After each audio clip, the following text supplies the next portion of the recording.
మన ప్రియ ప్రభువు అతి పరిశుద్ధుడైన యేసుక్రీస్తు ప్రశస్త నామంలో మీ అందరికీ శుభములు వందనాలు తెలియజేస్తున్నాను. అందరూ బాగున్నారా అండి? మీరందరూ కూడా క్షేమంగా ఉన్నారనుకుంటున్నాను. ఈరోజు మనందరం కూడా హృదయము దేవుని యొద్ద నుండి తొలగించేటువంటి కొన్ని ప్రాముఖ్యమైనటువంటి అంశాలను గురించి చూద్దాం. కొన్నిసార్లు మనము మన హృదయము దేవుని యొద్ద నుంచి సులువుగా తొలగిపోయేటువంటి సందర్భాలలో మనము పడిపోతూ ఉంటాం. మరి కొంతమంది జీవితాలని మనం పరిశుద్ధ గ్రంథంలో నుంచి చూస్తే వాళ్ళు శాశ్వతంగా దేవుని యొద్ద నుంచి తొలగిపోయారు. వాళ్ళు దేవునితో ఉన్నాము అని అనుకున్నారు, కానీ తీరా చూస్తే వాళ్ళు దేవుని దగ్గర లేరు. ఇది చాలా విషాదకరమైనటువంటి విషయం. ఈ రోజుల్లో కూడా చాలామంది మేము దేవునితో ఉన్నాం, దేవునికి సేవ చేస్తున్నాం, దేవునికి రోజు ప్రార్థన చేస్తున్నాం, వాక్యం చదువుతున్నాం అని చెప్పేసి అనుకొని తాము సాటిస్ఫై అవుతూ వారి హృదయము దేవునికి ఎంతో దూరంగా ఉన్నటువంటి వాళ్ళు చాలామంది ఉన్నారు. యేసుక్రీస్తు ప్రభువారు ఇట్లాంటి వారిని గురించి ఆయన ఈ భూమి మీద ఉన్నప్పుడే ఆయన మాట్లాడుతూ వచ్చాడు. ఒకసారి కనుక మనం మత్తయి సువార్త 15వ అధ్యాయంలో కనుక మనం చూస్తే అక్కడ కొంతమంది శాస్త్రులు పరిచయులను గురించి యేసుక్రీస్తు ప్రభు జ్ఞాపకం చేస్తూ ఏమంటాడంటే, ఒకసారి మనం చదువుదాం. మత్తయి సువార్త 15వ అధ్యాయము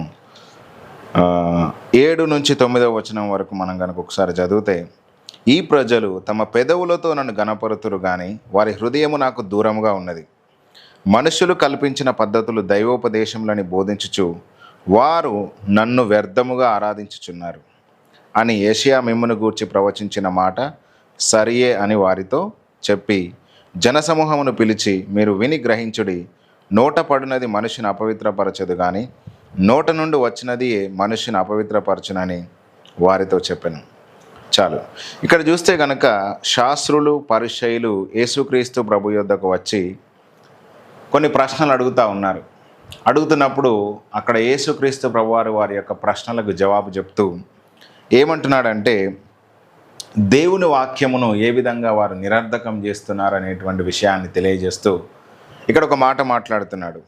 ఈ ప్రజలు తమ పెదవులతో నన్ను గణపరుతురు కానీ వారి హృదయము నాకు దూరముగా ఉంది. ఇక్కడ దేవుని యొద్దకు వాళ్ళు వస్తున్నారంట. దేవుని యొద్దకు వచ్చి దేవుణ్ణి ఆరాధిస్తున్నాము అని చెప్పేసి వాళ్ళు అనుకుంటున్నారంట. వాళ్ళు పెదవులతో దేవుణ్ణి ఆరాధిస్తున్నారు, గణపరుస్తున్నారు, స్తుతిస్తున్నారు, కానీ వారి హృదయము దేవునికి చాలా దూరంగా ఉంది. ఈరోజు దేవునికి కావాల్సింది నీ హృదయం, నా హృదయం. మనం ఇచ్చే డబ్బులో లేకపోతే మనము ఏదో హల్లెలూయా స్తుతి మహిమ అని ఒక 10 పాటలు పాడి ఆరాధించి గణపరచడమో కాదు. ఓకే, అవన్నీ కూడా కావాలి. కాకపోతే ఆయన చూసేదల్లా హృదయాన్ని చూస్తాడు. నీ హృదయం ఆయనకు ఎంత దగ్గర ఉన్నది, లేకపోతే నా హృదయం ఆయనకు ఎంత దగ్గర ఉన్నది, ఆయనతో మన హృదయం పెనవేసుకొని పోతుందా, లేకపోతే చాలా దూరం పోతుందా, మన హృదయము ఆయన యుద్ధ నుంచి తొలగిపోతుందా అనేటువంటిది మనము చాలాసార్లు పరీక్షించుకోవాలి. ఒకవేళ కనుక మనము మన హృదయాన్ని పరీక్షించుకోకపోతే చాలా ప్రమాదం జరిగేటువంటి అవకాశం ఉంది. అందుకే దేవుడు తన వాక్యాన్ని మనకిచ్చాడు. ఆ వాక్యము బండలు బద్దలు చేసేటువంటి సుత్తె లాంటిది. హృదయం యొక్క అంతరంగముల యొక్క లోతుల్లోనికి వెళ్ళి పరిశోధించి మనకు ఒక సరైనటువంటి త్రోవను నేర్పించేటువంటిది దేవుని యొక్క వాక్యం. అందుకే కీర్తనకారుడు అంటాడు 119వ కీర్తనలో, నా హృదయము పాపంలో పడకుండానట్లు, నా హృదయము దేవుని యొద్ద నుండి తొలగిపోకుండానట్లు నేను ఆయన వాక్యాన్ని నా హృదయంలో ఉంచుకున్నాను, దాన్ని నేను భద్రం చేసుకున్నాను అని చెప్పేసి అక్కడ జ్ఞాపకం చేస్తాడనమాట. కాబట్టి ఈరోజు ఈ వాక్యం ద్వారా పరిశుద్ధాత్మ దేవుడు మీ హృదయాన్ని రూపాంతరపరచబోతున్నాడు. ఒకవేళ మీరు ఏ విషయాల్లో దేవునికి దూరం అయ్యారో మళ్ళీ ఆ విషయాల్లో దేవునికి దగ్గర అవ్వడానికి ఆయన మిమ్మల్ని ప్రేమతో కనికరంతో మళ్ళొకసారి పిలుస్తున్నాడనేటువంటిది ఈరోజు మీరు అర్థం చేసుకోవాలని నేను ప్రాముఖ్యంగా జ్ఞాపకం చేస్తున్నాను. సరే, ఈరోజు నేను మొట్టమొదటిగా ఒక వాక్యమును చదువుకున్న తర్వాత మనము లోతులోనికి వెళ్దాం. సామెతల గ్రంథము 4వ అధ్యాయము 20వ వచనం నుంచి ఒకసారి చదువుదాం. నా కుమారుడా, నా మాటలు ఆలకించుము, నా వాక్యమునకు నీ చెవియొగ్గుము. నీ కనుల ఎదుట నుండి వాటిని తొలగిపోనీయకము, నీ హృదయమందు వాటిని భద్రము చేసుకొనము. దొరికిన వారికి అవి జీవమును, వారి సర్వ శరీరమునకు ఆరోగ్యమును ఇచ్చును. నీ హృదయములో నుండి జీవధారలు బయలుదేరును కాబట్టి అన్నిటికంటే ముఖ్యముగా నీ హృదయమును భద్రముగా కాపాడుకొను. చాలు. ఇక్కడ మాట్లాడుతున్న మాట ఏంటంటే, నా వాక్యమునకు చెవియొగ్గుము అని, నా వాక్యాన్ని నీ హృదయములో ఉంచుకోమని ఇక్కడ ఒకవైపు హెచ్చరిస్తూనే ఇంకొక వైపు మాట్లాడుతున్న మాట ఏంటంటే, ఒకవేళ గనుక నా మాటలు విని వాటిని నీ హృదయములో గనక భద్రం చేసుకుంటే, ఒకవేళ గనక దేవుని మాటలను నీవు ధ్యానిస్తూ నీ హృదయములో గనక ఆ వాక్యాన్ని గనక నువ్వు భద్రం చేసుకుంటే అవి నీకు జీవాన్ని ఇస్తాయి, నీ సర్వ శరీరమునకు అవి ఆరోగ్యాన్ని ఇస్తాయి అని ఇక్కడ జ్ఞాపకం చేస్తూ ఏమంటున్నాడంటే, అన్నిటికంటే ముఖ్యమైనది నీ హృదయం. కాబట్టి హృదయాన్ని భద్రముగా కాపాడుకొనుము అంటున్నాడు. దేన్ని భద్రంగా మనం కాపాడుకోవాలంట? మన డబ్బున, ఆస్తిన, లేకపోతే అంతస్తులన, మీ అధికారాన్న, మీ హోదాన, మీ ఉద్యోగంన, లేకపోతే మీ పొజిషన్న, ఇంకేదో కాదంట. దేవుడు భద్రంగా కాపాడుకోమని తన వాక్యంలో మనకు చెప్పింది ఏంటంటే, మన హృదయాన్ని భద్రంగా కాపాడుకోవాలి. But most negligible thing that we are doing right now and today is we are neglecting our heart. చాలా సార్లు నెగ్లెక్ట్ చేస్తుంది, పట్టించుకోనటువంటి విషయం ఏది అని అంటే హృదయం. మనం అన్ని విషయాల్లో కేర్ తీసుకుంటాం. Yes or no? అవునా కాదా? చాలా విషయాల్లో మనం శ్రద్ధ చూపిస్తాం, భద్రంగా కాపాడుకుంటాం. మన భవిష్యత్తు కొరకే కొన్ని పునాదులు వేసుకుంటాం. డబ్బుల విషయంలో కావచ్చు, మన పొజిషన్ విషయంలో కావచ్చు, మన పరపతి విషయంలో కావచ్చు, వీటన్నిటి విషయంలో మనం ఒక వ్యూహంతో మనం ముందుకెళ్తాం. కానీ చాలాసార్లు నెగ్లెక్ట్ చేసేది, లేకపోతే సరిగా పట్టించుకోనటువంటిది ఏంటి అంటే హృదయం. కాబట్టి ఈరోజు ఆ పాయింట్ను మనము అర్థం చేసుకుందాం. ఎందుకు దేవుడు హృదయం ఎంత ప్రాముఖ్యమైనదో ఇక్కడ జ్ఞాపకం చేస్తున్నాడు అని అంటే, అందులో నుంచి జీవము బయటకు వెళ్తుంది. హృదయం అనంటే ఆత్మ, లేకపోతే మన యొక్క అంతరంగము, మన యొక్క ఇన్నర్ హార్ట్. మన హృదయం అనేటువంటిది చాలా ప్రీషియస్ థింగ్. అది ఎంతో ప్రాముఖ్యమైనటువంటిది, ఎంతో ప్రశస్తమైనటువంటిది.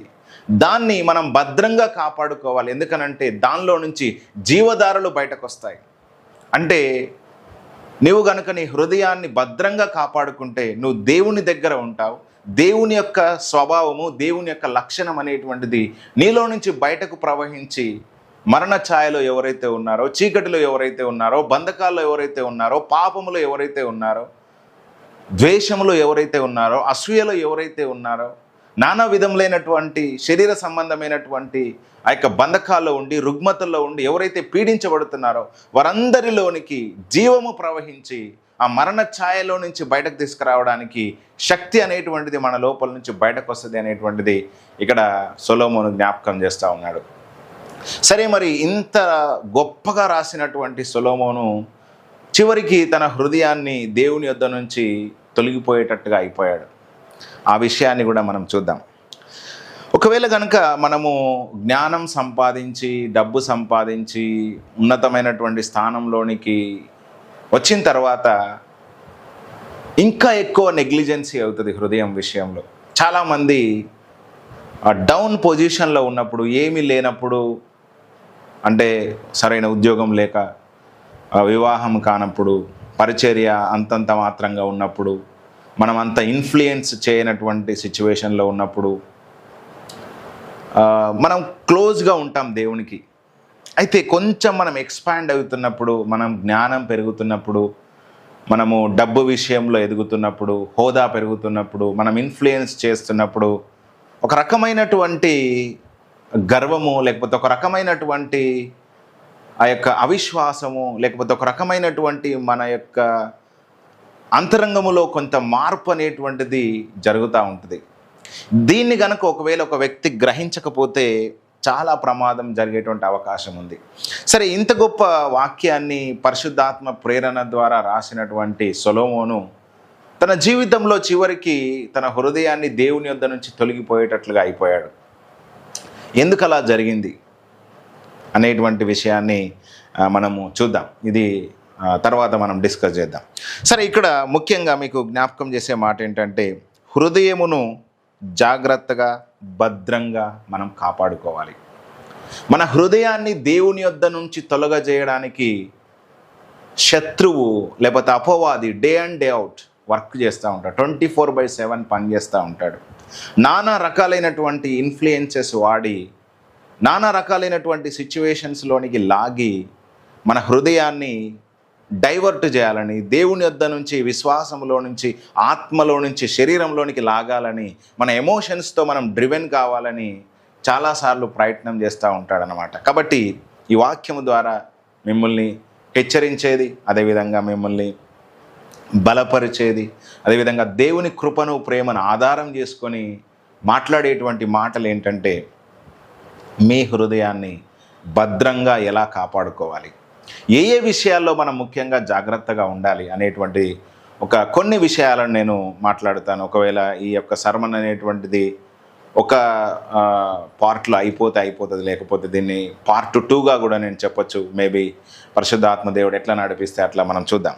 సరే, మొట్టమొదటిగా నేను ఒక వచనాన్ని చదువుతాను. సరే, మనము ఒకసారి ఇర్మియా గ్రంథంలోనికి వద్దాం. ఇర్మియా గ్రంథము 17వ అధ్యాయము 5వ వచనము ఒకసారి చదువుదాం. ఇర్మియా గ్రంథము 17వ అధ్యాయము 5వ వచనం. ఇక్కడ దేవుడు ఇశ్రాయేలు ప్రజలను గురించి మాట్లాడుతూ వారి హృదయము దేవుని యొద్ద నుంచి తొలగిపోయింది అని చెప్తూ కొన్ని మాటలు జ్ఞాపకం చేస్తాడు. ఒకసారి మనం చూద్దాం. 17వ అధ్యాయం 5వ వచనం నుంచి చదివితే, యెహోవా ఇలాగు సెలవిచ్చుచున్నాడు, నరులను ఆశ్రయించి శరీరులను తనకు ఆధారముగా చేసుకొనుచు తన హృదయమును యెహోవా మీద నుండి తొలగించుకొనువాడు శాపగ్రస్తుడు.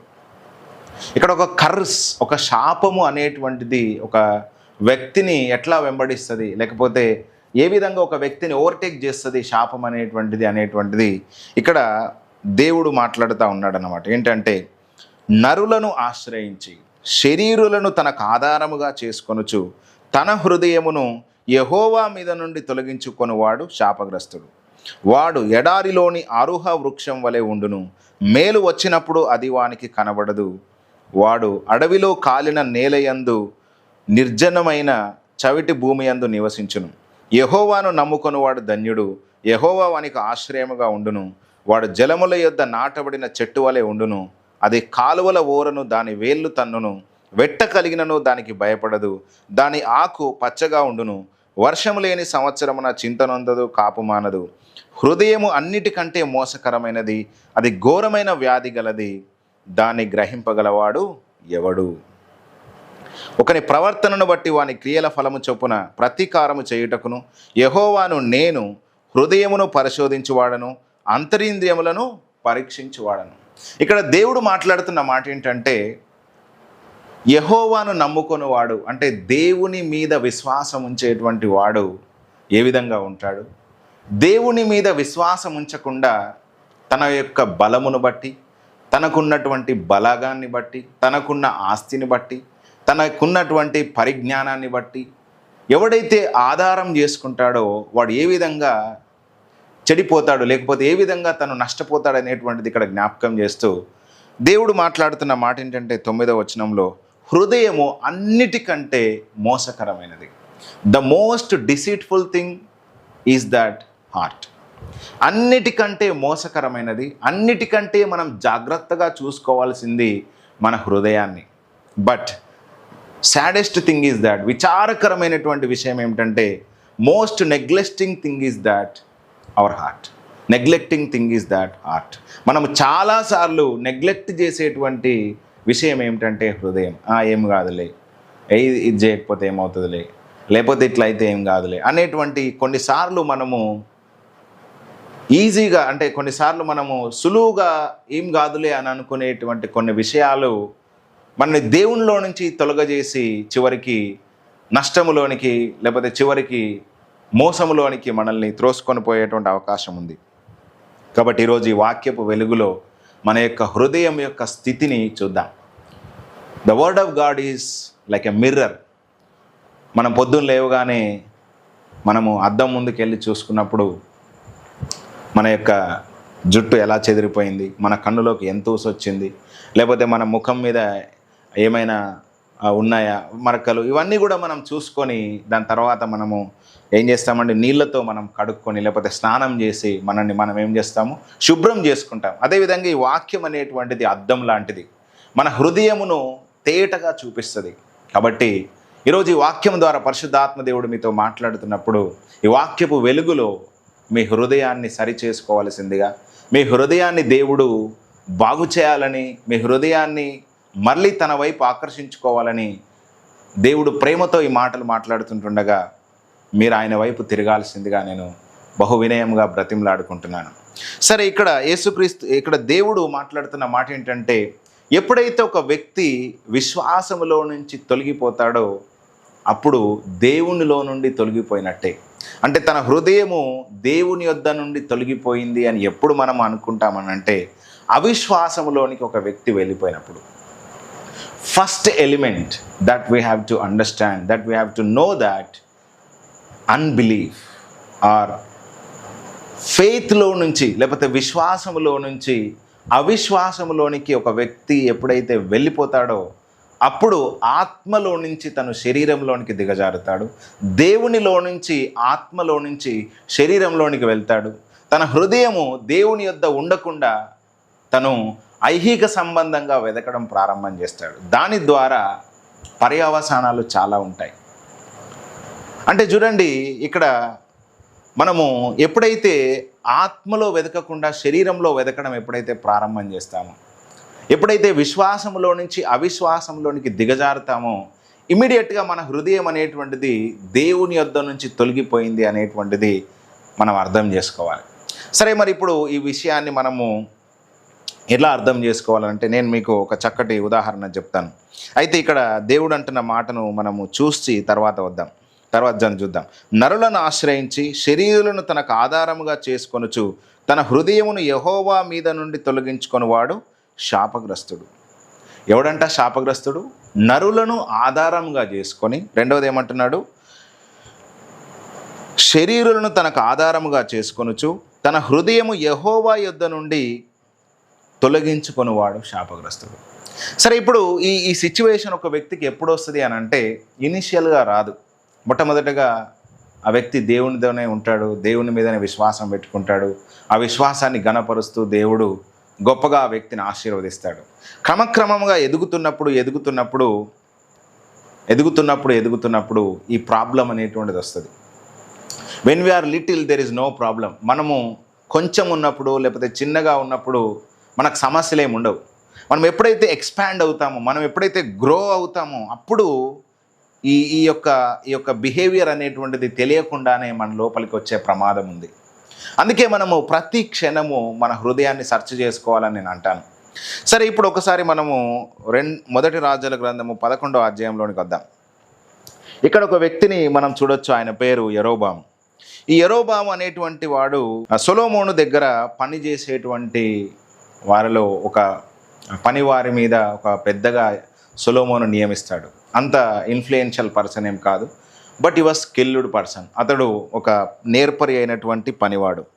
సరే, ఇప్పుడు ఈ యెరోబాము అనేటువంటి ఆయన ఇజ్రాయేలు యొక్క 11 గోత్రాలను లేకపోతే 10 గోత్రాలను పరిపాలించేటువంటి స్థాయికి దేవుడు తీసుకొచ్చాడనమాట. తీసుకొచ్చిన తర్వాత అతడు తన హృదయమును ఏ విధంగా దేవుని యొద్ద నుంచి తొలగించుకొని తను ఏ విధంగా పోగొట్టుకున్నాడు అనేటువంటిది మనము ఒకసారి చూద్దాం.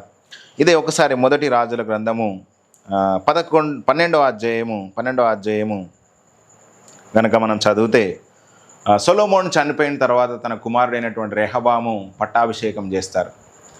అప్పుడు రాజ్యంలో ఉన్నటువంటి గనులు, పెద్దవారు అందరూ కూడా వచ్చి, మీ నాన్న అయినటువంటి సొలొమోను మా చేత కఠినమైనటువంటి దాస్య పని చేయించుకున్నాడు, కాబట్టి నువ్వు కొంచెం గనక చులకన చేస్తే ఆ పనిని మేము నీకు సదాకాలము దాసులంగా ఉంటాము అని చెప్పేసి ఈ కొంతమంది వచ్చి ఈ రెహబామును అడుగుతారనమాట. అడిగినప్పుడు రెహబాము ఏమంటాడంటే, ఒక 3 రోజుల తర్వాత రండి, నేను మీకు ఆలోచన చేసి చెప్తాను అని అంటాడనమాట. అన్న తర్వాత కొంతమంది రాజ్యంలో పెద్దవాళ్ళను అంటే జ్ఞానవంతులను, యోచించేటువంటి వారిని, తన తండ్రి కాలంలో పనిచేసినటువంటి వారిని కొంతమందిని పిలిచి ఆలోచన అడుగుతాడనమాట. ఆలోచన అడిగినప్పుడు వాళ్ళు ఏమని చెప్తారంటే, అవును మీ తండ్రి కొంచెం కఠినమైనటువంటి సేవ చేయించుకున్నాడు, ఒకవేళ నువ్వు దాన్ని చులకన చేస్తే కనుక సదాకాలం నీకు వాళ్ళు పరిచర్య చేస్తారు, నీ కింద వాళ్ళు దాసులుగా ఉంటారు అని చెప్పేసి వాళ్ళు ఆలోచన చెప్తారు. చెప్పినప్పుడు ఈ రెహబాం అనేటువంటి ఆయన ఏం చేస్తాడంటే, తనతో పాటు పెరిగినటువంటి కొంతమంది బాలకులను లేకపోతే యవనస్తులను పిలిచి ఆలోచన అడుగుతాడు. అడిగినప్పుడు ఇంకా కఠినం చేయు ఆ యొక్క పనిని అని చెప్పేసి అతడు వాళ్ళ యుద్ధ నుంచి సలహా తీసుకున్న తర్వాత ఆ సలహాని ఇంప్లిమెంట్ చేస్తాడనమాట. ఇంప్లిమెంట్ చేసినప్పుడు ఏమవుతుందంటే రెబేలియన్ అంటే ఒక తిరుగుబాటు అనేటువంటిది రాజ్యంలో ప్రారంభమవుతుంది. ఎప్పుడైతే వాళ్ళు అప్పటికే దాస్య పని చేసి అలసిపోయి విసిగిపోయి ఉన్నారు, ఇంకా కఠినం చేస్తాను అని అనేసరికి ఏమవుతుందంటే ఆ రాజ్యంలో తిరుగుబాటు అనేటువంటిది స్టార్ట్ అవుతుంది. ఈ తిరుగుబాటు స్టార్ట్ అయినప్పుడు ఆ రాజ్యంలో యెరోబాము అనేటువంటి ఒక వ్యక్తికి దేవుడు ఇజ్రాయేలు రాజ్యాన్ని, ఒక యూదా గోత్రం తప్ప మిగతా అంతటిని కూడా దేవుడు అప్పగిస్తాడు. ఎందుకంటే సొలొమోను దేవుని యొద్ద నమ్మకంగా ఉండకపోయేసరికి ఆ రాజ్యాన్ని తీసేసి దావీదు నిమిత్తం ఒక గోత్రమునకు అధికారిగా రెహబామును నియమిస్తాడు. మిగతా 11 గోత్రాలను ఎవరికి ఇస్తాడంటే యెరోబాముకి ఇచ్చేస్తాడు. సరే, ఇక్కడ యెరోబాము ఇనిషియల్గా విశ్వాసంలో బాగానే ఉండేవాడు. యెరోబాము అధికారి కాకంటే ముందు, రాజు అవ్వకంటే ముందు కొంచెం యథార్థంగానే ఉండేవాడు, యథార్థంగా నమ్మకంగానే పనిచేసేవాడు. కానీ ఎప్పుడైతే రెహబాముకు ఒక గోత్రం అనగా యూదా గోత్రము, యెరూషలేము పట్టణము, దేవుని మందిరము, ఆ ప్రాంతము ఎవరికి ఇచ్చాడంటే దేవుడు రెహబాముకి ఇచ్చాడు. మిగతా గోత్రాలన్నీ కూడా యెరోబాముకి ఇచ్చాడు. అయితే ఆ కాలంలో సాధారణంగా ఏం జరిగేదంటే పండుగ అనేటువంటిది జరిగేది. అంటే పస్కా పండుగ, ఈ సంవత్సరానికి కొన్ని పండుగలు అనేటువంటివి జరిగినప్పుడు ఈ మిగతా ఇజ్రాయేలు గోత్రికులందరూ కూడా ఏం చేసేవాళ్ళంటే యెరూషలేము పట్టణానికి వెళ్ళి తమ మొక్కులను తీర్చుకొని లేకపోతే బలులను అర్పించి అక్కడ ఒక వారం 15 రోజులుండి వ్యాపారం అంతా చేసుకొని అక్కడ ఏమైనా వస్తువులు ఉంటే కొనుక్కొని మళ్ళీ తమ సొంత దేశానికి, సొంత ప్రాంతానికి వచ్చేవారన్నమాట. ఈ విధంగా జరుగుతూ ఉన్నప్పుడు యెరోబాము హృదయంలో ఒక ఆలోచన పుట్టింది. ఏంటంటే, ఒకవేళ కనుక వీళ్ళు ప్రతి సంవత్సరము యూదా పట్టణంలోనికి అంటే యెరూషలేములోనికి వెళ్ళి అక్కడ ఒక వారం 15 రోజులు అక్కడనే ఉండి దేవుని మందిరంలో వాళ్ళు బలర్పించి ఆ పరిచర్య జరిగించుకొని వాళ్ళు ఆ మొక్కులన్నింటినీ కూడా చెల్లించి బలులన్నీ కూడా అర్పించి, సమాధాన బలులను కావచ్చు లేకపోతే పాప పరిహారార్థ బలులను కావచ్చు, ఇవన్నీ కూడా చేసేసుకొని వాళ్ళు అక్కడ ఏమైనా వస్తువులను కొనుక్కొని వస్తున్నప్పుడు ఒకవేళ యూదా రాజు అయినటువంటి రెహబాముకు వాళ్ళు ఆకర్షితులై నన్ను విడిచిపెట్టి మళ్ళీ తిరిగి రెహబాము యుద్ధకు వెళ్తారేమో అని ఆలోచించి ఏం చేస్తాడంటే ఆ ఇజ్రాయేలు దేశంలో 2 దూడలను నిలబెడతాడనమాట. ఆ మాటను ఒకసారి మనం చదువుదాం. ఒకసారి మనము చూద్దాం. 24వ వచనం, 12వ అధ్యాయం 24వ వచనంలో యెహోవా సెలవిచ్చినదేమనగా 26వ వచనంలో ఈ జనులు యెరూషలేము నందున్న యెహోవా మందిరమందు బలులు అర్పించుటకు ఎక్కిపోవచ్చుండిన ఎడల ఈ జనుల హృదయము యూదా రాజైన రెహబాము అను తమ యజమానుని తట్టు తిరుగును. అప్పుడు వారు నన్ను చంపి యూదా రాజైన రెహబామునొద్ద మరలా చేరుదురు, రాజ్యము మరలా దావీదు సంతతి వారదగును అని యెరోబాము తన హృదయమందు తలంచి తన హృదయములోనికి ఈ తలంపు రావడానికి గల కారణం ఏంటి? why this thought has come into the heart of యెరోబాము యొక్క హృదయంలోనికి ఈ వ్యతిరేకమైన తలంపు, అవిశ్వాసం యొక్క తలంపు ఎందుకు వచ్చింది? హి was not trusted in God. దేవుని మీద తను విశ్వాసం ఉంచకపోవడం ద్వారానే ఈ ఆలోచన వచ్చింది. ఎస్, ఎప్పుడైతే ఒక వ్యక్తి అవిశ్వాసంలోనికి వెళ్ళిపోతాడో ఇమ్మీడియట్గా దేవునికి వ్యతిరేకమైన ఆలోచనలు చేయడం ప్రారంభం చేస్తాడు.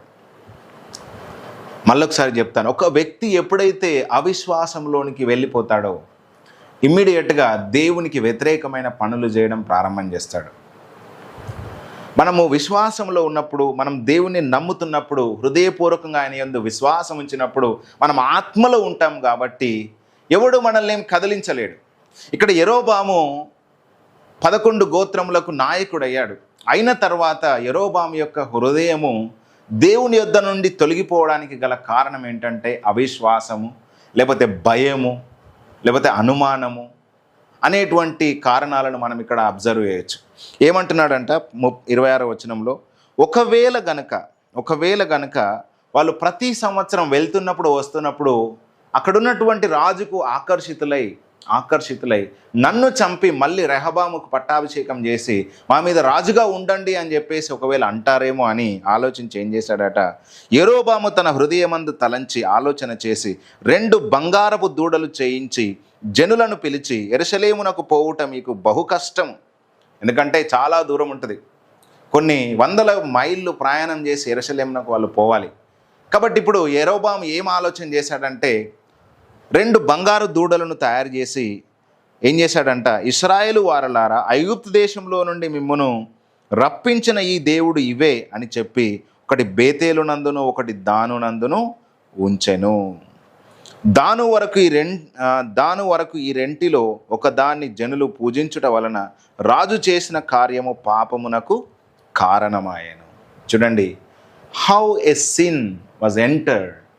ఒక పాపము అనేటువంటిది ఏ విధంగా ఇజ్రాయేలు రాజ్యంలోనికి ఎంటర్ అయింది అని అంటే, ఒక్క మనుషుడు, ఇక్కడ మనుషుడు ఎవరో కాదు, రాజు. ఈ రాజు యొక్క భయము లేకపోతే అవిశ్వాసం ఏం చేసిందట అంటే, ఒక 2 బంగారు దూడలను తయారు చేయించి ఒకటి బేతేలులోను ఒకటి దానులోను ఏం చేశారంట, నిలబెట్టి ఏమంటున్నాడు, ఐగుప్తు దేశంలో నుంచి మిమ్మల్ని రప్పించిన దేవుడైన యెహోవా ఈయనే, కాబట్టి మీరు మళ్ళీ యెరూషలేమునకు పోవాల్సిన అవసరం లేదు, కాబట్టి ఇక్కడనే మీరు బలులు అర్పించండి, ఇక్కడనే మీరు ఏవేవైతే అర్పణలు అర్పించాలనుకుంటున్నారో అర్పించండి అని చెప్తూ ఏం చేశాడట అంటే, ఇంకా ఏం చేశాడో మనం చూడొచ్చు. 31వ వచనంలో, మరియు అతడు ఉన్నత స్థలములను కట్టించి మందిరముగా ఏర్పరచి లేవీయులు కాని సాధారణమైన వారిలో కొందరిని యాజకులుగా నియమించాను. Is creating the duplicate. ఏం చేస్తున్నాడండి, దేవుడు ఏర్పరచుకొని ఒక మందిరాన్ని సొలొమోను కట్టించిన తర్వాత అక్కడ దేవుని మహిమ నింపాడు, అక్కడ లేవీయులు యాజకులుగా ఉన్నారు, దేవుడు ఒక కట్టడను ఒక క్రమాన్ని అక్కడ ఏర్పాటు చేశాడు. అయితే ఒకవేళ కనుక అక్కడికి వెళ్తే, ఇజ్రాయేలు ప్రజలు అక్కడికి వెళ్తే వాళ్ళకు ఆకర్షితులై అక్కడ వాళ్ళతోనే ఉంటారేమో అని చెప్పేసి అనుకొని ఏం చేస్తున్నాడంటే, వాళ్ళను ఆటంకపరిచి వాళ్ళను అడ్డంకుపరిచి ఏం చేస్తున్నాడంటే ఇక్కడ ఒక డూప్లికేట్ చేస్తూ ఉన్నాడు. ఏవేవైతే ఇజ్రాయేలు ప్రజలు అక్కడికి వెళ్ళి ఏవేవైతే చేస్తారో, బలి అర్పించడం కావచ్చు, లేకపోతే ట్రేడింగ్ చేసుకోవడం కావచ్చు, లేకపోతే ఇంకా ఏవైతే విహారయాత్ర అనుకుంటారో ఏవో అవన్నిటిని కూడా తిరిగి ఇక్కడ బేతేలులోను దానులోను క్రియేట్ చేశాడనమాట. క్రియేట్ చేసి లేవీయులు కానీ సాధారణమైనటువంటి మనుషులను యాజకులుగా చేశాడంట. యాజకులుగా చేసి ఇంకేం చేశాడంటే, మరి యెరోబాము యూదా దేశమందు జరుగు ఉత్సవము అంటే ఉత్సవము 8వ మాసము 15వ దినము జరుప నిర్ణయించి బలిపీఠం మీద బలు అర్పించుచు వచ్చాను. ఏ రోజైతే ఇజ్రాయేలుల దేశంలో పెద్ద పండుగలు జరుగుతాయో అదే రోజుల్లో ఏం చేశాడంట, మళ్ళీ పండుగలు ఇక్కడ ఈయన కూడా చేస్తూ ఉన్నాడు. అరే అక్కడ జరుగుతుంది, ఇక్కడ జరుగుతుంది, మనం ఇక్కడనే చేస్తే అయిపోద్ది కదా, అక్కడికి పోవాల్సిన అవసరం ఏముంది అన్నట్టుగా ఇతడు ఏం చేస్తున్నాడంటే ఈ ప్లాన్ వేసుకున్నాడు అన్నమాట. చేసుకొని బలిపీఠం మీద బలర్పించుటకు వచ్చాడంట. ఈ ప్రకారము బేతేలు నందును తాను చేయించిన దూడలకు బలులు అర్పించుచు ఉండెను, మరియు తాను చేయించిన ఉన్నతమైన స్థలమునకు యాజకులను బేతేలు నందుంచెను. ఈ ప్రకారము అతడు యోచించిన దాన్ని బట్టి 8వ మాసము 15వ దినమందు బేతేలులోను తాను చేయించిన బలిపీఠం మీద బలులను అర్పించుచు వచ్చెను. మరి ఇజ్రాయేలు వారికి ఒక ఉత్సవమును నిర్ణయించి ధూపము వేయుటకై తానే బలిపీఠము ఎక్కెను. చూడండి ఎంత దిగజారిపోతా ఉన్నాడు, ఎంత దేవుని యొద్ద నుంచి తొలగిపోతా ఉన్నాడు. ఒక పని వెనక ఒకటి అన్నీ కూడా తిరుగుబాటు పనులు ఏ విధంగా తను చేస్తూ వస్తున్నాడో ఇక్కడ మనం అర్థం చేసుకోవచ్చు. మొట్టమొదటగా ఈ యొక్క ఆలోచన రావడానికి కారణం ఏంటంటే, he was not in spirit, he was not in faith. తను విశ్వాసములో లేడు. ఒక్కటి నమ్మాలి, తను ఏంటంటే ఈ అధికారము ఈ హోదా ఎవరి యొద్ద నుంచి వచ్చాయండి? దేవుని యొద్ద నుంచి వచ్చాయి. ఎవరిచ్చారు అంత స్థాయి? మామూలు ఒక మనిషి మామూలు ఒక కూలీ పని చేసుకునేటువంటి ఆయన ఇజ్రాయెల్ దేశాన్ని అంతా కూడా పరిపాలన చేస్తూ ఉన్నాడు. ఇంత గొప్ప స్థాయి, ఇంత గొప్ప అధికారం ఇచ్చినటువంటి దేవుని మీద తను ఏం చేయాలండి? విశ్వాసం ఉంచాలి. ఇప్పుడు విశ్వాసం ఉంచాల్సింది పోయి ఎప్పుడైతే తన అవిశ్వాసంలోనికి దిగజారిపోయాడో తను శరీరంలోనికి దిగజారాడు. 2 దూడలు నిలబెట్టాడు, బలులు అర్పించండి అన్నాడు. యూదా పట్టణమైనటువంటి యెరూషలేములో ఏవేవైతే పండుగలు జరుగుతాయో అక్కడ ఎట్లనైతే సెలబ్రేట్ చేస్తారో అదే డూప్లికేట్ని ఇక్కడ చేస్తున్నాడు. ఇదంతా కూడా దేవుడు నిర్ణయించిన పద్ధతి కాదు, తను సొంతగా ఆలోచించి చేస్తున్నటువంటి పని విధానం. ఇదంతా కూడా పాపమునకు కారణమైంది. ఏదైతే విగ్రహాన్ని ఆరాధన చేయొద్దు అని చెప్పేసి దేవుడు అన్నాడో అదే విగ్రహాన్ని ఆరాధించేటట్టుగా యెరోబాము ఇక్కడ తయారయ్యాడన్నమాట. చివరికి ఏం తెచ్చుకున్నాడండి? తన జ్ఞానాన్ని, తన యొక్క ఆలోచనను ఆధారం చేసుకున్నందువలన దేవుడు ఏం చేశాడంటే తన రాజ్యాన్ని తీసేసినట్టుగా మనం చూడవచ్చు. 1 రాజుల గ్రంథం 14వ అధ్యాయము 7వ వచనంలో దేవుడు ఒక మాట తన ప్రవక్త అయినటువంటి అహియా ద్వారా చెప్తాడనమాట. ఒకసారి మనము చూద్దాం. 7వ వచనంలో, నీవు వెళ్ళి యెరోబాముతో చెప్పవలసినదేమనగా, ఇజ్రాయేలీయుల దేవుడైన యెహోవా ఈ ప్రకారం సెలవిచ్చుచున్నాడు, నేను నిన్ను జనులలో నుండి తీసి హెచ్చింపజేసి ఇజ్రాయేలు వారును నా జనుల మీద నిన్ను అధికారిగా నియమించి దావీదు సంతతి వారి యొద్ద నుండి రాజ్యము తీసి నీకు ఇచ్చిన యుండినను నా ఆజ్ఞలు గైకొని మనపూర్తిగా నన్ను అనుసరించి నా దృష్టికి ఏది అనుకూలమో దాన్ని మాత్రమే చేసిన నా సేవకుడైన దావీదు చేసినట్టు నువ్వు చేయక నీకంటే ముందుగా ఉండిన వారందరికంటే అధికముగా కీడు చేసి ఉన్నావు. నన్ను బొత్తిగా విసర్జించి ఇతర దేవతలను పోత విగ్రహములను పెట్టుకుని నాకు కోపం పుట్టించి ఉన్నావు. కాబట్టి యెరోబాము సంతతి వారి మీదకి నేను కీడు రప్పించుచు ఇజ్రాయేల్ వారిలో అల్పులు కానీ గనులు కానీ లేకుండా మగవారినందరినీ యెరోబాము వంశం నుండి నిర్మూలము చేసి పెంట అంతయు పోవునట్లుగా ఒకడు అవతలకు దాన్ని ఊడ్చివేసినట్లు యెరోబాము సంతతిలో శేషించిన వారిని నేను ఊడ్చివేయుదును. పట్టణమందు యెరోబాము సంబంధుల్లో మరణమగు వారిని కుక్కలు తినును, బయట భూమిలో మరణమగు వారిని ఆకాశ పక్షులు తినును. యెహోవా మాట ఇచ్చి ఉన్నాడు అని ఇక్కడ జ్ఞాపకం చేస్తున్నాడు అన్నమాట. సరే, ఇక్కడ దైవజనుడు మాట్లాడుతున్నటువంటి మాట ఏంటంటే, దేవుని ఎడల యెరోబాము యొక్క హృదయము దావీదు స్థిరంగా ఉంచినట్టుగా ఉంచలేకపోయాడంట. ఎందుకు అనంటే మొట్టమొదటిది అవిశ్వాసం అని చెప్తున్నాను. నేను ఇంతకుముందు సిరీస్లో సౌలు గురించి కూడా జ్ఞాపకం చేస్తూ వచ్చాను. సౌలు యొక్క హృదయం దేవుని యొద్ద స్థిరంగా ఉండలేకపోయింది, అవిశ్వాసం ఉంచాడు. దావీదు వెనకబడ్డాడు, టైం వచ్చే వరకు ఆగలేదు. సమయాలు వచ్చే వరకు ఆగలేదు, తొందరపడ్డాడు, అవివేకపు పనులు చేశాడు, తన రాజ్యాన్ని పోగొట్టుకున్నాడు అన్నాను. ఇక్కడ కూడా యెరోబాము యొక్క జీవితాన్ని కూడా మనం అర్థం చేసుకుంటే తను దేవుని చిత్తములో నుంచి తను బయటకు వచ్చాడనమాట. చేయకూడని పనులు చేశాడు. కొన్నిసార్లు చూడండి, మన జీవితంలో కూడా ఇట్లాంటి పనులనే చేస్తాం. రాజ్యం ఇచ్చింది, అధికారం ఇచ్చింది, హెచ్చించింది ఎవరండి? దేవుడే. నీకు స్థానం ఇచ్చింది ఎవరండి? దేవుడే. నీకు భార్యనిచ్చింది ఎవరు? దేవుడే కదా. నీకు భర్తనిచ్చింది ఎవరు? దేవుడే కదా. నీకు పిల్లల్ని ఇచ్చింది ఎవరు? దేవుడే కదా. నీకు ఉద్యోగం ఇచ్చింది ఎవరు? దేవుడే కదా. నీకు స్థానం ఇచ్చింది దేవుడే కదా. నీకు పరిచర్యని ఇచ్చింది ఎవరు? దేవుడే కదా. నీ సంఘంలో అంతమంది విశ్వాసాలను ఇచ్చింది ఎవరు? దేవుడే కదా. మరి ఆ స్థాయిని కాపాడుకోవడానికి నువ్వు శరీరంలోనికి దిగజారి అవిశ్వాసంలోనికి వెళ్ళి ఎందుకు ఈ దుష్కార్యాలు చేస్తూ ఉన్నావు? ఎందుకు నువ్వు కంట్రోల్ చేయాలనుకుంటున్నావు? ఎందుకు నీ యొక్క హ్యూమన్ కాంప్రహెన్షన్లో లేకపోతే నీ శరీరంలోనికి దిగజారి శరీరానుసారంగా ప్రవర్తిస్తున్నావు? చివరికి ఏమైందండి యెరోబాము పరిస్థితి? తన రాజ్యాన్ని పోగొట్టుకున్నాడు. దేవుడు తన రాజ్యాన్ని తన యొద్ద నుంచి తీసేశాడు. కాబట్టి మనము చాలా జాగ్రత్తగా ఉండాలి. మనకు ఒక స్థాయి వచ్చిన తర్వాత, మనని దేవుడు హెచ్చించిన తర్వాత మనము తొలగిపోయేటువంటి ప్రమాదం ఉంది. అందుకే మనకు కొన్ని అలవాట్లు ఉండాలి. ఎప్పుడు కూడా దేవునితో సహవాసం చేసే అలవాటు ఉండాలి. నువ్వు ఎంత బిజీ అయినా, నువ్వు ఎంత గొప్ప స్థాయిలోనికి వెళ్ళినా దేవుని వాక్యాన్ని మర్చిపోవద్దు, ప్రార్థన మర్చిపోవద్దు, దేవునితో సహవాసం మర్చిపోవద్దు, దేవుని మందిరానికి మర్చిపోవద్దు. ఇవి నీ హృదయాన్ని దేవునితో కనెక్షన్లో ఉంచేటువంటి అలవాట్లు. కొంతమందికి ఉద్యోగం రానప్పుడు చాలా ఎక్కువగా దేవుణ్ణి వెతుకుతారు. ఇక ఉద్యోగం వచ్చిన తర్వాత దేవుడు అంటేనే వాళ్ళకు ఆ సమయం ఇవ్వడానికే వాళ్ళకు ఉండదు. ఆ భార్య దొరకకంటే ముందు ఉపవాసం ఉండి గంటలు గంటలు ప్రార్థించే ఆయన ఇప్పుడు భార్య రాగానే భార్య మోజులో పడి దేవుణ్ణే మర్చిపోతున్నాడు. ఈ భర్త మోజులో పడి దేవుణ్ణే మర్చిపోతుంది అమ్మ. చూడండి ఎంత బలహీనమైన హృదయాలు మనవి. How much weak we are now. కాబట్టి మన హృదయం ఒక కమిటెడ్గా ఉండాలండి. దేవునికి మనము దగ్గర అయిపోతూ ఉండాలి. రోజు రోజు ఆయనలో మనం ఏకమైపోవాలి. ఆయన హృదయము మన హృదయం ఏకమైపోవాలి.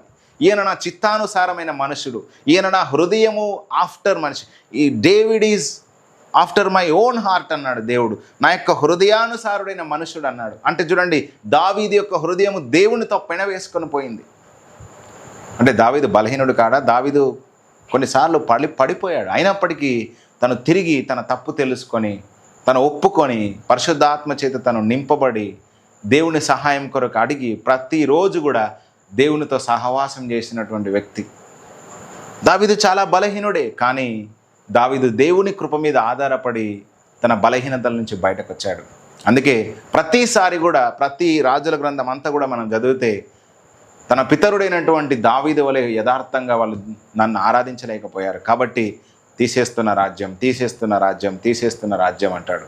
కాబట్టి ఎంత ప్రాముఖ్యమైనటువంటిది మన హృదయం దేవునితో ఉండేది అనేటువంటిది ఈరోజు నేను మీకు జ్ఞాపకం చేస్తున్నాను. కొన్నిసార్లు చూడండి, దేవుడు మనకిచ్చినవి మళ్ళీ తీసేసుకుంటాడు, లేకపోతే పోగొట్టుకుంటాం. ఎందుకు అని అంటే కొన్నిసార్లు మనము దేవునితో ఉండకపోవడం ద్వారా, ఆ వరాలు కావచ్చు, లేకపోతే మనము ఇంతకుముందు దేవునితో గొప్పగా సహవాసం చేసినప్పుడు మన ద్వారా అనేక మంది ఇన్ఫ్లుయెన్స్ అవ్వడం కావచ్చు, లేకపోతే అనేకులకు దీవెనకరంగా మనం ఉండడం కావచ్చు. ఇవన్నీ కూడా మన ద్వారా జరిగి కొన్నిసార్లు వాటి నుంచి మనం వైదొలిగిపోవడానికి గల కారణం ఏమిటంటే మనం శరీరంలోనికి దిగజారాం.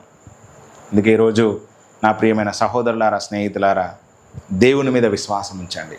మీరు ఎంత గొప్ప స్థాయిలోనికి వెళ్ళినా సరే దేవుడు లేకుండా మనం లేము అనేది మన హృదయంలో ఫస్ట్ అది ఫౌండేషన్గా ఉండాలి. నువ్వు ఎన్ని కోట్లైనా సంపాదించు, నీకు ఎంత గొప్ప స్థాయి అయినా నీకు రాని, నీ వెనక ఎంతోమంది అయినా నిన్ను వెంబడించని, నీ స్థాయి ఎంత గొప్పగా వెళ్ళినా సరే నీ యొక్క మొదటి స్థితి నువ్వు మర్చిపోవద్దు. నీ లిటిల్ బిగినింగ్స్, నీ యొక్క ఆరంభ దినాలు ఎట్లా ఉండే, నిన్ను దేవుడు ఎట్లెట్లా కడుతూ వచ్చాడు, నువ్వు ఎంత గొప్పగా ఎదగడానికి నీ వెనక ఎంతమంది నీకు సహాయకులుగా ఉన్నారు, ఇవన్నీ కూడా మనం మర్చిపోవద్దు. ఎప్పుడైతే మనం వీటిని మర్చిపోతామో, ఎప్పుడైతే మనకున్న బలాన్ని, మనకున్న జ్ఞానాన్ని ఆధారం చేసుకుంటామో, అప్పుడు దేవుని యొద్ద నుంచి తొలగిపోయి అపవాదికి మనము అవకాశం ఇచ్చేటువంటి వారంగా, నాశనమునకు మనం ద్వారాలు తెరుచుకునే వారంగా తయారవుతాం. కాబట్టి ఈరోజు ఒక సహోదరునిగా ప్రేమతో మీకు జ్ఞాపకం చేసే మాట ఏంటంటే, నమ్మండి, మనం దేవుని మీద విశ్వాసం ఉంచుదాం. దేవా, నాకు స్థిరమైన హృదయం నాకు దయచేయండి నాయన, మీ మీద ఎల్లప్పుడూ నేను నమ్మకం ఉంచడానికి నాకు కృప చూపించండి అని ఒకవేళ కనుక మనము ప్రార్థన చేస్తే దేవుడు ఖచ్చితంగా మనకు సహాయం చేస్తాడు. అందుకే మనం ఇందాక చూసాం కదా, ఇర్మీయా గ్రంథంలో 17వ అధ్యాయంలో, ఒకవేళ కనుక నీ హృదయము లేకపోతే నా హృదయము దేవుని మీద స్థిరంగా ఉంటే కనుక, మన హృదయాన్ని ఆయన మీద నిలిపితే గనక, ఆయన మీద మనం కేంద్రీకరిస్తే గనక, మనము ఆయన యొక్క మాటల్ని ధ్యానిస్తే గనక, ఆయనతో మనం సహవాసం చేస్తే గనక, ఆయన మన జీవితాల్లో ఎట్లా ఉంటాడు అని అంటే, యెహోవాను నమ్ముకుని వాడు ధన్యుడు, యెహోవా వానికి ఆశ్రయముగా ఉండును. ఎట్లా ఉంటాడంట? ఆయన ఒక ఫోర్ట్రెస్గా, ఒక కొండగా, ఒక కోటగా, ఒక సహాయకుడుగా, ఎల్లప్పుడూ మనకు తోడుగా ఉంటాడు. ఒక బలశాలిగా, ఒక శూరునిగా మనతో ఉంటాడు. When you are in God is with you. నువ్వు ఎప్పుడైతే దేవునితో ఉంటావో, దేవునిలో ఉంటావో, విశ్వాసముతో ఆయన యొద్ద కనిపెట్టుకుంటావో, ఆయన నీ పక్షమున ఉంటాడు. ఎట్లా ఉంటుందంట? ఆయన నీ పక్షమున ఉన్నప్పుడు వాడు జలముల యొద్ద నాటబడిన చెట్టు వలె ఉంటాడు. ఒక చెట్టు తీసుకెళ్ళి నీటి కాలువ పక్కన నాటితే అది ఎంత గొప్పగా ఆశీర్వదించబడుతుంది, ఎంత గొప్పగా ఫలించబడుతుంది. ఇంకేం జరుగుతుందంట?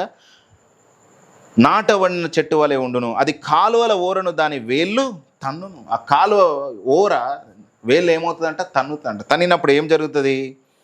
దాని ఆకు పచ్చగా ఉండును, వర్షం లేని సంవత్సరమున చింతనొందదు, కాపు మానదు. హల్లెలూయా. ఏం జరుగుతుందంట?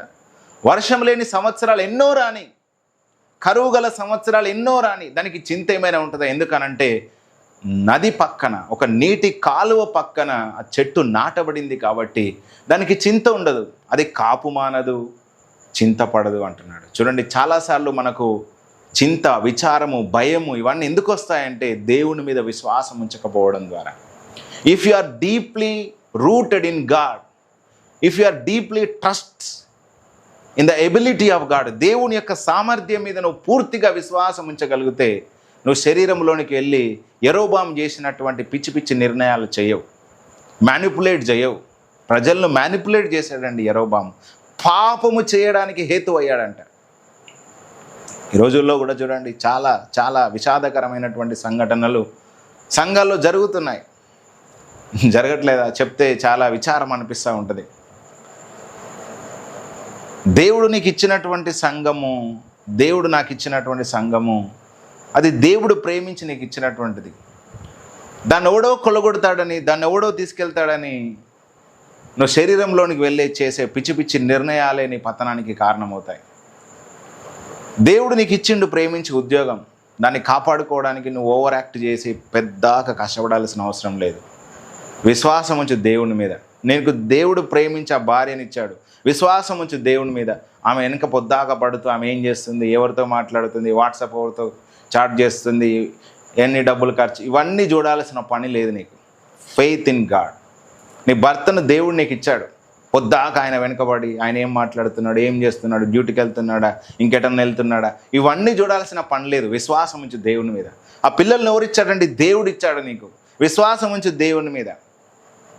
ఒకవేళ కరెక్ట్ చేయొద్దా? చేయాలి, కానీ ఇదంతా కూడా విశ్వాసంతోనే జరగాలి. అవు బ్రదర్ ఏమనకపోతే మరి ఎట్లయిపోదు? ఓకే, జరగాలి కావచ్చు. ఒకవేళ మీరు మాట్లాడుకోవాలి, పిల్లల్ని కరెక్ట్ చేయాలి, భార్యాభర్తల మధ్య ఏమైనా డిస్ప్యూట్స్ ఉంటే వాటిని సరిదిద్దుకోవాలి, ఇవన్నీ జరగాలి. ఇవన్నీ కూడా దేంతో ఉండాలండి? విశ్వాసంతోనే ఉండాలి. ఎప్పుడైతే అన్బిలీఫ్, అవిశ్వాసంలోనికి వెళ్తారో ఒక వ్యక్తి దేవుని యుద్ధం నుంచి తొలగిపోయి తన హృదయాన్ని దేవుని యుద్ధం నుంచి తొలగిపోయి మెల్లిమెల్లిగా స్లైడ్ అయ్యే ఛాన్స్ ఉంటుంది. కాబట్టి మనము విశ్వాసయాత్ర మనం ఎలా ప్రారంభించినా సరే, కానీ మన అంతము వరకు మన విశ్వాసాన్ని కాపాడుకోవాలి. అందుకే పౌలు అంటాడు, ఒక గొప్ప సాక్ష్యం, ఒక హైలైట్ టెస్టిమనీ ఏంటంటే విశ్వాసాన్ని కాపాడుకోవడం. ఈరోజు నీకు గొప్ప విశ్వాసం ఉండి అనేక అద్భుతాలు చేసిన వాడు, లేకపోతే నీ ద్వారా దేవుడు ఎన్నో చేయొచ్చు, కానీ చివరి క్షణం వరకు ఆ విశ్వాసాన్ని కాపాడేది దేవుడే. కాపాడుకోవడానికి మనం ప్రతిదినం కూడా మనము ప్రార్థన చేయాలి, దేవునితో మనము సహవాసం చేయాలి, ఆయనను మనం వెంబడించాలి, ఆయనతో పాటు మనం నడవాలి.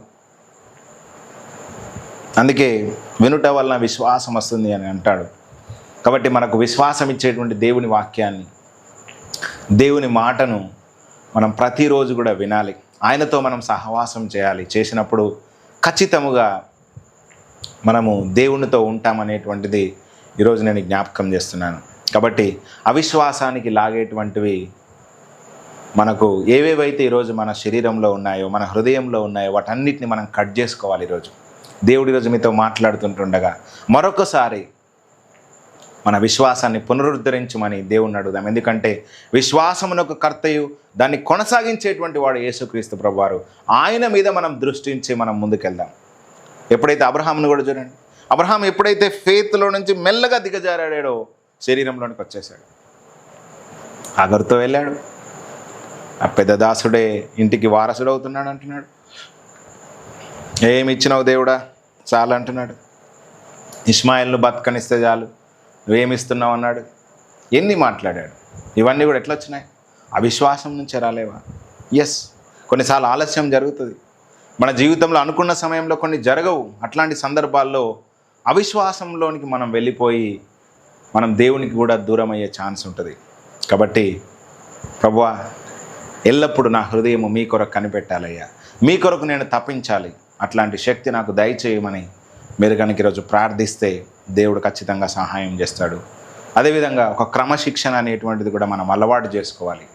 మంచి అలవాట్లు అయినటువంటి వాక్యం ధ్యానించడం, ప్రార్థన చేయడం, పరిశుద్ధులతో సహవాసం చేయడం, అదేవిధంగా మనము మందిరానికి క్రమం తప్పకుండా వెళ్ళడం, దేవుని పరిచర్య కొరకు సహకరించడం, శ్రమ పడడం ఆయుధంగా పెట్టుకోవడం, ఇవన్నీ కూడా మనం చేసినప్పుడు అవి ఆత్మీయపు అలవాట్లు అంటాం. ఇవన్నీ కూడా నీ హృదయాన్ని, నీ జీవితాన్ని దేవునికి మరింత దగ్గర చేస్తాయి. నువ్వు తొలగిపోకుండా నిన్ను కాపాడుతాయి. కాబట్టి మనము మన హృదయం విషయంలో జాగ్రత్త పడుతున్నప్పుడు దేవుడు నిన్ను అన్ని విషయాల్లో ఆశీర్వదిస్తాడు. ఎందుకంటే హృదయం అన్నిటికంటే శ్రేష్టమైనది, అన్నిటికంటే మోసకరమైనది. కాబట్టి దాన్ని గ్రహించి, దాన్ని ఒకవేళ నువ్వు అర్థం చేసుకొని, ఒకవేళ కనుక దేవుని వైపు నీ హృదయాన్ని త్రిప్పుకొని దాన్ని భద్రంగా కాపాడుకుంటూ ఆయన వాక్యానికి నువ్వు చోటిచ్చి ఆయనతో నువ్వు దగ్గరవుతున్నప్పుడు నువ్వు అనేకులకు దీవెనకరంగా, ఆశీర్వాదకరంగా, నీ నుంచి జీవము ప్రవహింపజేసి అనేకుల జీవితాలను వెలిగించేలాగున ఆయన నిన్ను మారుస్తాడనేది ఈరోజు నేను జ్ఞాపకం చేస్తున్నాను. ఇది మొట్టమొదటిది. ఇంకా నెక్స్ట్ సిరీస్లో, నెక్స్ట్ వాల్యూమ్లో ఇంకొక 3 విషయాలు ఉన్నాయి. దాన్ని నేను జ్ఞాపకం చేస్తాను. కాబట్టి సమయంలో మనం ప్రార్థన చేసుకుందాం. నజరేయుడా యేసయ్యా మీకు వందనాలు. పరిశుద్ధాత్మ దేవుడా మీకు స్తోత్రాలు. ఇంతవరకు మీరు మాట్లాడిన ప్రతి మాటను బట్టి స్తోత్రములు నాయనా.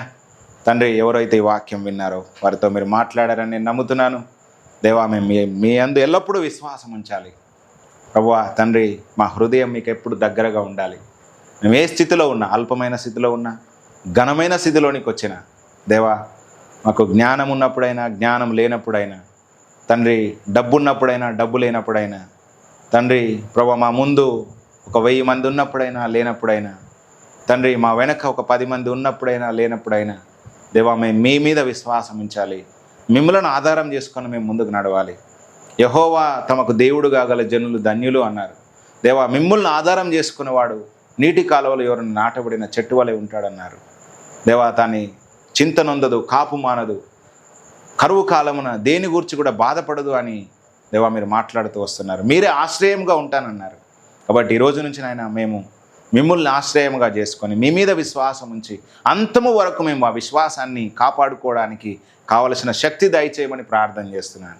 ఈరోజు నాయన ఎవరెవరి హృదయం అయితే మీ వద్ద నుంచి తొలగిపోయి దేవా వారి జ్ఞానం మీద, వారి మేధస్సు మీద, వారి తెలివి మీద, వారి డబ్బు మీద, వారి యొక్క అందం మీద, వారి యొక్క వాక్చాతుర్యం మీద, లేకపోతే నానా విధములైనటువంటి స్కెచ్లేసి ఎరోబాం చేసినట్టుగా ఎవరెవరైతే ఈరోజు చేస్తున్నారో వారందరితో కూడా మీరు మాట్లాడారు నాయన. ఇప్పుడు వారి హృదయము తండ్రి మీ వద్ద తిప్పబడినట్లుగా, మీ వైపు వాళ్ళు తిరిగి వచ్చినట్లుగా పరిశుద్ధాత్మ దేవుడా మీరే పని చేయమని నజరేయుడైన యేసు నామమున ప్రార్థిస్తున్నాము తండ్రి. ఆమేన్. అందరికీ వందనాలండి. ఈ వాక్యం ద్వారా మీరు దర్శించబడ్డారని, పరిశుద్ధాత్మ దేవుడు మీతో మాట్లాడాడని నేనైతే నిశ్చయంగా నమ్ముతున్నాను. ఒకవేళ మీరు వాక్యం ద్వారా కనుక ఆశీర్వదించబడితే మీ యొక్క శ్రేష్టమైనటువంటి మాటలను కామెంట్స్ రూపంలో తెలియజేయండి. మీ బంధువులకు, మీ స్నేహితులకు ఈ ఛానల్ను పరిచయం చేయండి. దేవుడు మిమ్మల్ని, మీ కుటుంబాన్ని బహుగా దీవించును గాక. Thank you for watching. God bless you.